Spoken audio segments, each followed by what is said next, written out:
स्वागत है आपका। आप देख रहे हैं टीबीजे मीडिया।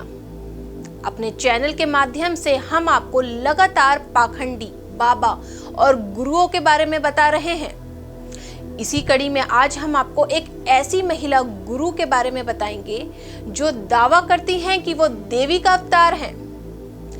उसका नाम कई विवादों में आया है और उसके ऊपर कई गंभीर आरोप भी लगे हैं। आइए आपको बताते हैं विवादों की रानी राधे माँ के बारे में। सबसे पहली बात मैं ये बताना चाहती हूँ, I am pure and fine.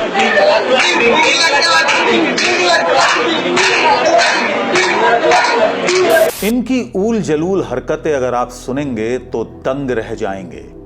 इनकी हरकतों की वजह से ये बिग बॉस के 14वें सीजन में भी नजर आ चुकी हैं। खुद को देवी का अवतार बताने वाली ये तथाकथित आध्यात्मिक गुरु कोई और नहीं बल्कि राधे माँ ही हैं। इनके ऊपर आरोप हैं कि इन्होंने कुछ महिलाओं का घरेलू जीवन बर्बाद कर दिया। इनके ऊपर आरोप है कि ये सेक्स पार्टियां आयोजित करवाती हैं। आरोप ये भी है कि वो खुद छोटे कपड़े पहनकर बॉलीवुड के गानों पर अपने अनुयायियों के सामने नाचा करती हैं और उनके अनुयायी उन्हें गोद तक में उठा लेते हैं। इस वीडियो में हम आपको राधे मां के हर उस पहलू और विवाद के बारे में बताने जा रहे हैं जिसकी वजह से राधे मां पूरे देश में चर्चित हुई। इसके अलावा राधे मां से राम रहीम के कैसे संबंध रह चुके हैं ये भी आपको बताएंगे। राधे मां का जन्म पंजाब के गुरदासपुर जिले के एक छोटे से गांव तोरांगला में हुआ। राधे मां का बचपन का नाम सुखविंदर कौर था। कहा जाता है कि सुखविंदर को बचपन से ही मंदिर में पूजा करने का शौक था। बचपन से ही पूजा पाठ में रुचि होने की वजह से उन्होंने केवल 10वीं तक की ही शिक्षा प्राप्त की।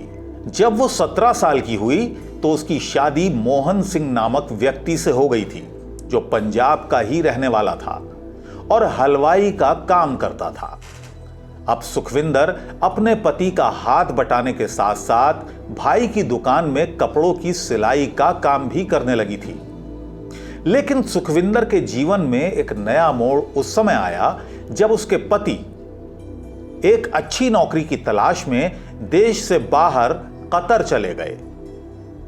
उस समय सुखविंदर मात्र 23 साल की थी। यहीं से उसकी जिंदगी का दूसरा अध्याय शुरू हुआ।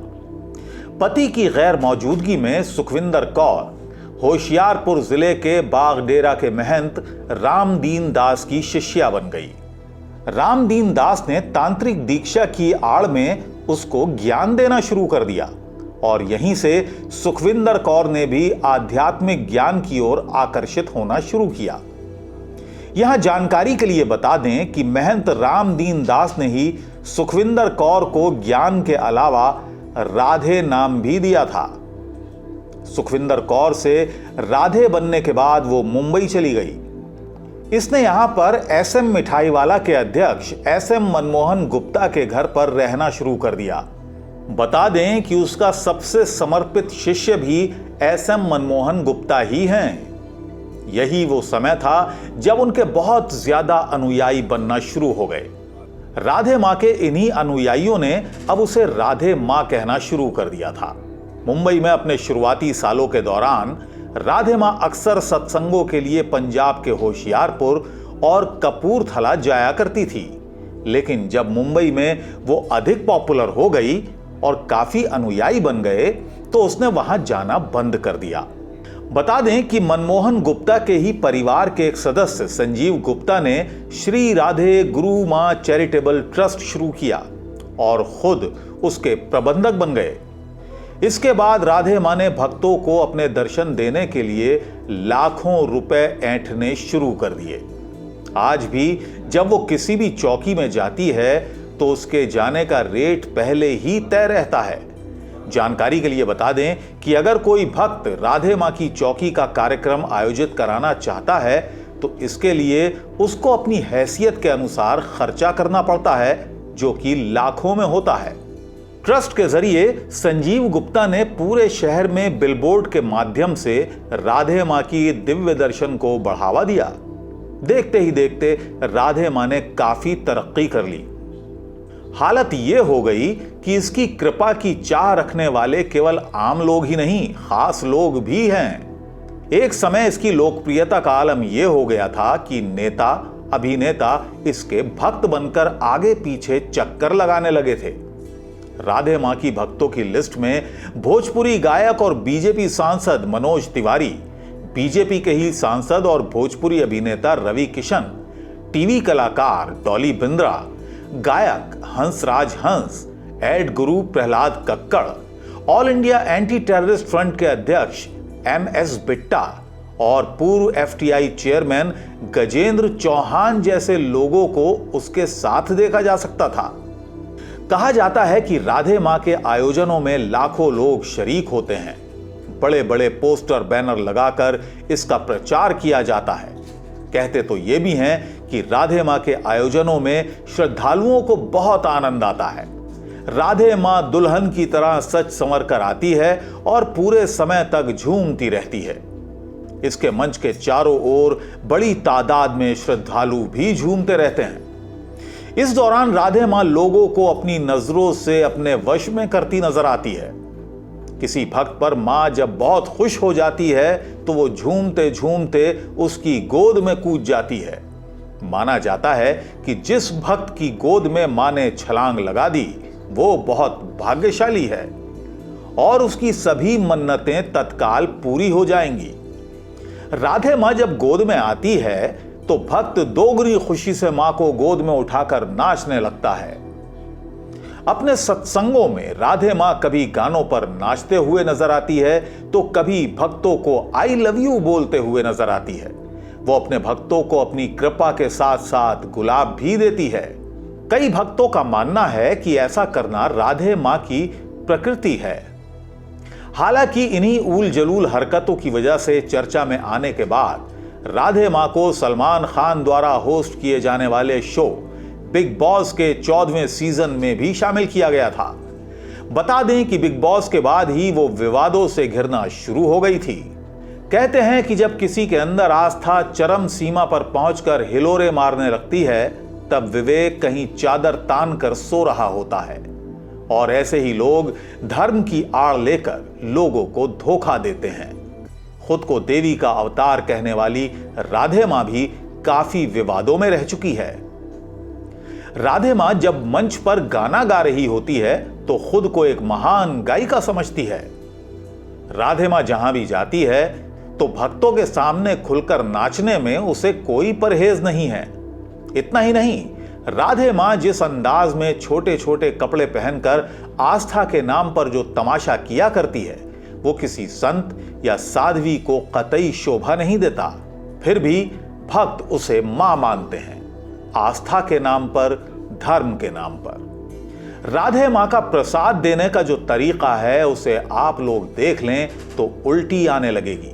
प्रसाद के नाम पर एक भक्त खीर लेकर आता है, जिसके बाद कथित राधे मां उसमें से 1 चम्मच खीर मुंह में रखती है और 5 सेकंड बाद वो खीर भक्त के हाथ पर उगल देती है। लोग यानी भक्त एक एक चावल का दाना प्रसाद के रूप में ग्रहण करते हैं। इसी तरह से जब भी कोई प्रसाद चढ़ाता है तो ये उसे झूठा करती है और गंदे तरीके से भक्तों के हवाले कर देती है। लोग यानी भक्त एक एक चावल का दाना प्रसाद के रूप में ग्रहण करते हैं। इसी तरह से जब भी कोई प्रसाद चढ़ाता है तो ये उसे पहले झूठा करती है और गंदे तरीके से भक्तों के हवाले कर देती है। बाद में उसे ही लोग प्रसाद के रूप में खाते हैं। हालांकि सोशल मीडिया पर एक दावा यह भी किया जाता है कि जब शुरुआती दिनों में राधे मां मुंबई से दिल्ली सत्संग करने आई तो लाजपत नगर में एक भक्त के घर पर रुकी थी। कहा जाता है कि जितने दिन मां ने उनके घर पर गुजारे उतने दिन उन लोगों का जीना मुहाल हो गया था। लाल टी शर्ट और लाल ही टाइट स्लेक्स में जिस तरह वो फिल्मी गानों पर रात बिरात फूहड़ डांस करती फिर रही थी उससे घर के लोग परेशान हो गए थे। जब लोग मना करते कि ये क्या हो रहा है तो इनके अनुयायी कहा करते कि राधे मां खेल रही हैं। हालांकि सोशल मीडिया पर ही राधे मां के बारे में ऐसे भी दावे किए जाते रहे हैं कि राधे मां अक्सर राम रहीम से मिलने सिरसा जाया करती थी और जब कभी राम रहीम मुंबई आता तो दोनों के बीच मुलाकातें होती।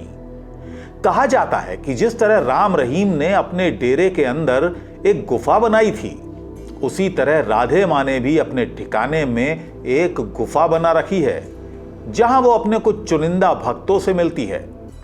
आरोप ये भी हैं कि राधे मां ने सारे पैंतरे राम रहीम से ही सीखे हैं। आध्यात्मिक गुरु और देवी होने का दावा करने वाली राधे मां के खिलाफ एक महिला ने यह इल्जाम भी लगाया था कि राधे मां ने उसका गृहस्थ जीवन बर्बाद कर दिया। यहां बता दें कि आरोप लगाने वाली महिला ने यह भी बताया कि बोरीवाली आश्रम में उससे बहुत काम करवाया जाता था, जैसे वो कोई नौकर हो। अगर उससे कोई भी गलती हो जाती थी तो राधे मां उसे खुद लात घूंसों से मारा करती थी।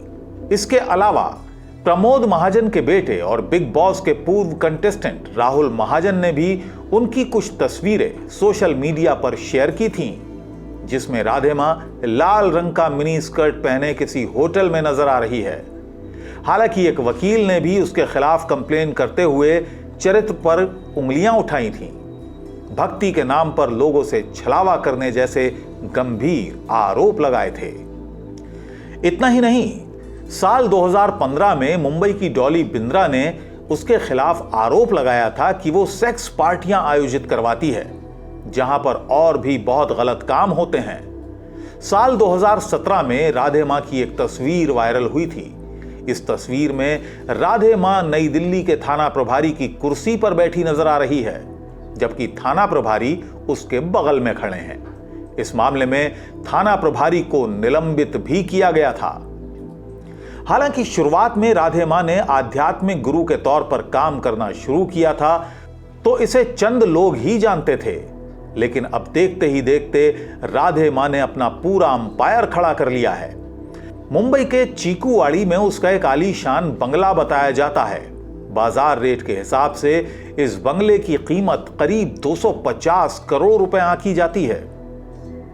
इसके अलावा राधे मां के पास 17 और संपत्तियां होने का भी दावा किया जाता है। राधे मां के ये वो कारनामे हैं जो सबको पता हैं, लेकिन बहुत जल्द राधे मां से जुड़ी हुई घटनाओं पर बॉलीवुड में जय माता दी नाम से एक फिल्म बनने जा रही है, जिसमें पायल घोष मुख्य भूमिका में नजर आने वाली हैं। इस फिल्म के माध्यम से राधे मां के वो राज भी खुल सकते हैं जिसकी अभी इतनी पुख्ता जानकारी नहीं है।